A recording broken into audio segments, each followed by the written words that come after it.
পিতা পুত্র পবিত্রাত্মার নামে আমেন। আমরা যত বেশি ঈশ্বরকে হৃদয়ে অনুভব করব, তত বেশি আমরা এই পৃথিবীতেই তার রাজ্য অংশ নেব।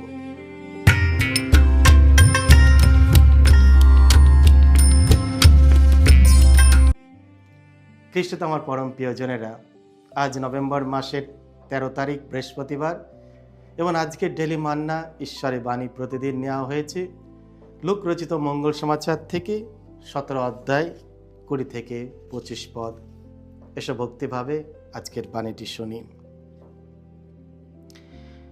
ঐশ্বরাজ্য কবে আসবে? ফরিসীদের এই প্রশ্নের উত্তরে যিশু বললেন, ঐশ্বরাজ্য এমনভাবে আসে না যে সেদিকে নজর রাখলে তার আশাটা দেখতে পাওয়া যায়।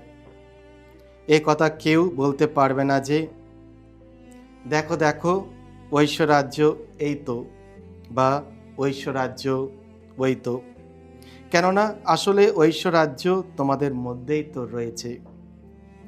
এবার তিনি তার শিষ্যদের বললেন, এমন সময় আসবে যখন তোমরা মানবপুত্রের সেই দিনগুলির অত্যন্ত একটি দিনও মনে প্রাণে দেখতে চাইবে, কিন্তু তা দেখতে পাবে না। তখন লোকেরা তোমাদের বলবে, দেখো দেখো তিনি ওই তো, বা দেখো দেখো তিনি এই তো।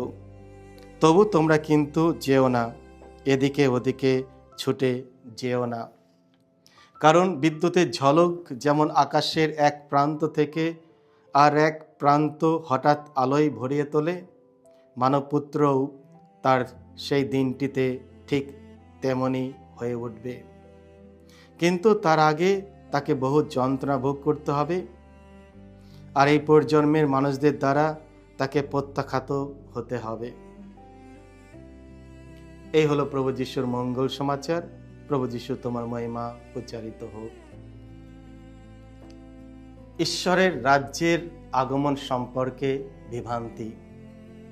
খ্রিস্ট আমার পরম প্রিয়জনেরা, ঈশ্বরের রাজ্য আগমনের ধারণা ফরিসী ও যিশুর শিষ্যদের মধ্যে অনেক বিভ্রান্তি সৃষ্টি করেছিল। এই বিভ্রান্তির মূল কারণ ছিল ইহুদিদের রাজনৈতিক ও ঐতিহাসিক পটভূমি। ইহুদিদের ধর্ম সবসময় রাজনৈতিক ঘটনাবলীর সঙ্গে মিশেছিল এবং রাজারা, যাদের ঈশ্বরের অভিষিক্ত হিসাবে সম্মান করা হতো, সেই রাজারা তাদের ওপর গভীর প্রভাব ফেলত। তারা বিশ্বাস করত সামুয়েল ও দাউদের মতো রাজাদের মধ্য দিয়ে ঈশ্বর কাজ করেন। ইতিহাস সাক্ষ্য দেয়, ইহুদি জাতিকে তাদের রাজারা বিভিন্ন পৌত্তলিক জাতির দাসত্ব থেকে মুক্ত করেছিলেন। এই রাজনৈতিক ইতিহাসই যিশুর মিশনের সবচেয়ে বড় বাধা হয়ে দাঁড়ায়। অতীতে যেমন হয়েছিল, তেমনি ইহুদিরা একজন শক্তিশালী রাজনৈতিক নেতা বা রাজাকে প্রতিশ্রুতি মসিয়া হিসাবে আশা করত। তিনি তাদের রোমানদের হাত থেকে মুক্ত করবেন, এই বিশ্বাস তারা লালন করত। আজকের মঙ্গল সমাচারে ফরিসীরা যিশুকে ঈশ্বরের রাজ্যের আগমনের বিষয়ে প্রশ্ন করে। যিশু সরাসরি উত্তর দেন না, বরং তিনি বোঝান যে ঈশ্বরের রাজ্য কখন আসবে তা মানুষ পূর্ব অনুমান করতে পারবে না। এর আগমন জানিয়ে দেওয়ার মতো কোনো বাহ্যিক লক্ষণও থাকবে না। সর্বশ্রেষ্ঠ লক্ষণ হলো যিশুর নিজস্ব ব্যক্তিত্ব। তিনি তাদের জানান যে সময় জানতে নয়, বরং রাজ্যের প্রকৃতি সম্পর্কে জানা বেশি গুরুত্বপূর্ণ, এবং সেই রাজ্য আমাদের মধ্যেই রয়েছে। যেখানে রাজা সেখানেই রাজ্য। যখন আমাদের জীবনে খ্রিস্ট আছেন, তখনই আমরা ঈশ্বরের রাজ্য নিজের মধ্যে ধারণ করি। ফরিসীরা যিশুর প্রকৃত পরিচয় উপলব্ধি করতে ব্যর্থ হয়, তার রাজাও চিনতে পারেনি। ফরিসীরা যিশুর প্রকৃত পরিচয় উপলব্ধি করতে ব্যর্থ হয়, তার রাজ্যও চিনতে পারেনি। ইহুদিরা আশা করেছিল যে ঈশ্বরের পক্ষ থেকে এমন কাউকে পাঠানো হবে যিনি পৃথিবীর ঈশ্বরের রাজ্য প্রতিষ্ঠা করবেন। কিন্তু সেই ঘটনার ইতিমধ্যেই ঘটেছিল যিশুর মসিয়া হিসাবে আগমনে, যাকে তারা চিনতে পারেনি। যিশু যে রাজ্য প্রতিষ্ঠা করেছিলেন তা তাদের প্রত্যাশিত ধর্মীয় রাজনৈতিক রাজ্য ছিল না। পিলাতের সামনে যিশু খুব স্পষ্টভাবে বলেন, আমার রাজ্য এই পৃথিবীতে নয়। যোহন 18:36। সুতরাং বোঝা যায় ঈশ্বরের রাজ্যকে পার্থিব রাজ্যের মতো কল্পনা করা যায় না। এটি হৃদয়ের রাজা, যেখানে সত্য ও ন্যায়, ধার্মিকতা ও শান্তি রাজত্ব করে।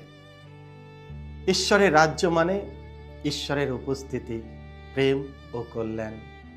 এই রাজ্য অনুভব করতে হলে আমাদের যিশুর শিক্ষা আঁকড়ে ধরতে হবে। তিনি বলেছেন, তোমরা বরং সব কিছুর আগে অন্বেষণ করো তার রাজ্যের পথ। মতি 6:33। আমরা সবাই এই রাজ্যে অংশগ্রহণ করতে পারি যদি আমরা যিশুর শিক্ষা অনুসারে জীবনযাপন করি। সত্যিকারে খ্রিস্টীয় জীবনযাপন করে ঈশ্বরের রাজ্য মূলত প্রতিটি মানুষের আত্মার মধ্যে ঈশ্বরের রাজত্ব। এটি শুধু ভবিষ্যতের বিষয় নয়, বরং এখনই উপস্থিতি, যদিও ভবিষ্যতে তা সম্পূর্ণভাবে প্রকাশিত হবে। আমরা যত বেশি ঈশ্বরকে হৃদয়ে অনুভব করব, তত বেশি আমরা এই পৃথিবীতেই তার রাজ্য অংশ নেব।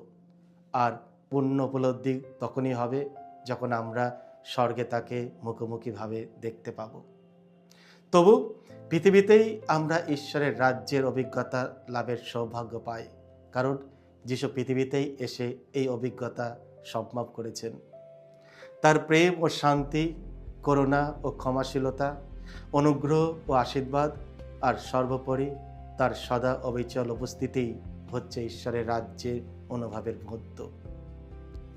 যখন যিশুর প্রতিটি শিষ্য তার মূল্যবোধ নিজের ব্যক্তিগত জীবনে পালন করে, তখনই ঈশ্বরের রাজ্য তার ও তার আশেপাশে বাস্তব হয়ে ওঠে। আমরা কি তৈরি ঐশ্বর রাজ্য প্রতিষ্ঠার জন্য?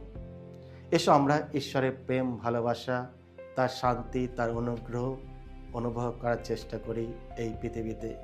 যখন ঈশ্বরের ভালোবাসা আমাদের মধ্যে থাকবেই, তখনই আমরা ঈশ্বরের রাজ্য আমাদের মধ্যে গড়ে তুলতে পারব। সকলকে জয় যিশু। ঈশ্বর আপনাদের সকলকে আশীর্বাদ করুন।